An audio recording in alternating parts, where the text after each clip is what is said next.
அருமையான டிஜிஎஸ் தினகரன் ஐயா அவர்கள் பார்த்தீங்கன்னா ஒரு விஷயம் வந்து நார்த்தில் வந்து ஒரு ஊழியத்திற்காய் ஒரு பெரிய கன்வென்ஷன் கூட்டத்திற்காக அவங்க கடந்து போனாங்க. அப்போ வந்து அந்த நார்த்தில் வந்து ஒரு அரசியல் தலைவர் வந்து நான் வந்து உங்கள் ஐயாவை மீட் பண்ணணும் அப்படின்னு சொல்லி ஒரு பர்மிஷன் கேட்டிருக்கிறாங்க.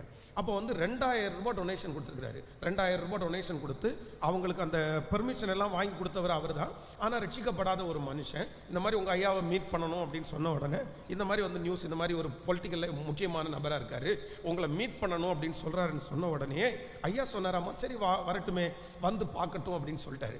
உடனே அந்த அப்பாயின்மெண்ட் ஃபிக்ஸ் பண்ண டைமுக்கு அந்த அரசியல் அந்த தலைவர் உள்ள வராரு. வந்தவருக்கு பார்த்தீங்கன்னா பின்னாடி 2 பேர் வந்து பாதுகாப்புக்காக 2 பேர் துப்பாக்கி வச்சுட்டு இருக்கிறாங்க. அவ்வளோ பெரிய ஹை அத்தாரிட்டி அவர்.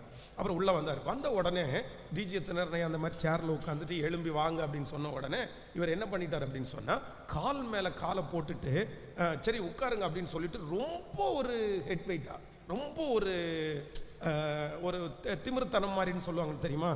என்ன ஃபாதர், உங்களுடைய மீட்டிங் 2000 ரூபாய் நான் டொனேஷன் கொடுத்துருக்குறேன், தம்பிங்கெல்லாம் எங்கிட்ட தான் வந்து இந்த மாதிரி பெர்மிஷன் எல்லாம் ஒரு சிலது வாங்கி தரணும்னு சொன்னாங்க, நான் தான் வந்து இந்த பெர்மிஷன்லாம் வாங்கி கொடுத்துருக்குறேன், சரி இந்த மாதிரி சொல்லி ரொம்ப ஒரு பெருமை பிடிச்ச ஒரு ஆளாக, ஒரு பெருமை பிடிச்ச ஒரு மனுஷனா அப்படியே பேசிட்டு இருந்துருக்கிறாரு.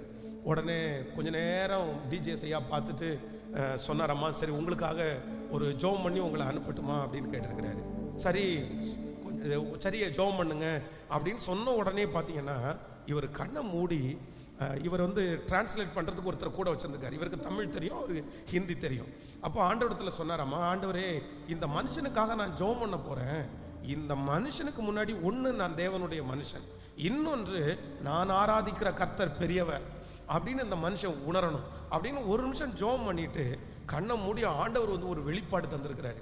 சொன்னாராம்மா, எப்பா நீ வந்து உன்னுடைய வீட்டில் வேலை செய்த ஒரு பெண்மணி, அந்த பெண்மணியை நீ அடித்து அதை கொன்று உன்னுடைய வீட்டில் இருக்கிற தென்னந்தோப்பு பக்கத்தில் இத்தனாவது தென்னை மரத்தினுடைய கீழே நீ குழி தோண்டி அவங்கள புதைச்சிருக்கிற அப்படின்னு அவர் வெளிப்பாடாக வந்து அந்த மனுஷன் இந்த வார்த்தையை கேட்ட உடனே வேர்த்து விறுவிறுத்து பக்கத்தில் நான் 2 பேரையும் வெளியே போக சொல்லிட்டு அப்படியே கீழே விழுந்து, ஐயா என்ன சொல்றீங்க, இந்த ரகசியம் யாருக்குமே தெரியாது, இந்த ரகசியம் மட்டும் தெரிஞ்சிருந்தா நான் வந்து இந்த பதவியிலே இருக்க முடியாது அப்படின்னு சொல்லி எப்படி உங்களுக்கு தெரிஞ்சிருச்சு. அப்போ வந்து அவர் ஒன்னொன்னா சொல்லி மனம் திரும்ப சொல்லி நீ ஜோம் பண்ண சொல்லி கடைசியில் தன்னுடைய பாக்கெட்டில் இருந்த 2000 ரூபாய் கட்ட நோட்டு, அன்னைக்கு 1000 ரூபாய் தான் ரொம்ப பெரிய நோட்டு, அதை தூக்கி கையில் கொடுத்து இதை வச்சுக்கோங்க அப்படின்னு சொன்ன உடனே நான் வாங்க மாட்டேன், டேபிள் மேலே வச்சுட்டு போங்க அப்படின்னு சொல்லிட்டு அந்த மனுஷனை வந்து அனுப்பி விட்டாராம்.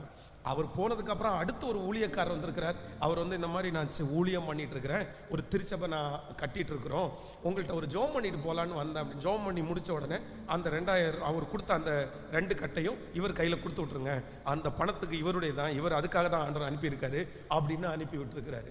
அப்போது ஆண்டவருடைய பிள்ளைகளே, தேவனோடு கூட இருக்கிற அந்த உறவில் வந்து நம்ம பலப்படுவோமே ஆனால் உண்மையில் அதை மட்டும் யாருக்காகவும் காம்ப்ரமைஸ் பண்ணாமல் இருந்தோமானால் நான் நம்புகிறேன் யார் முன்னாடியும் ஆண்டவர் நம்மை ஒரு நாளும் கர்த்தர் நம்மை வெட்கப்படுத்த விடவே மாட்டார்.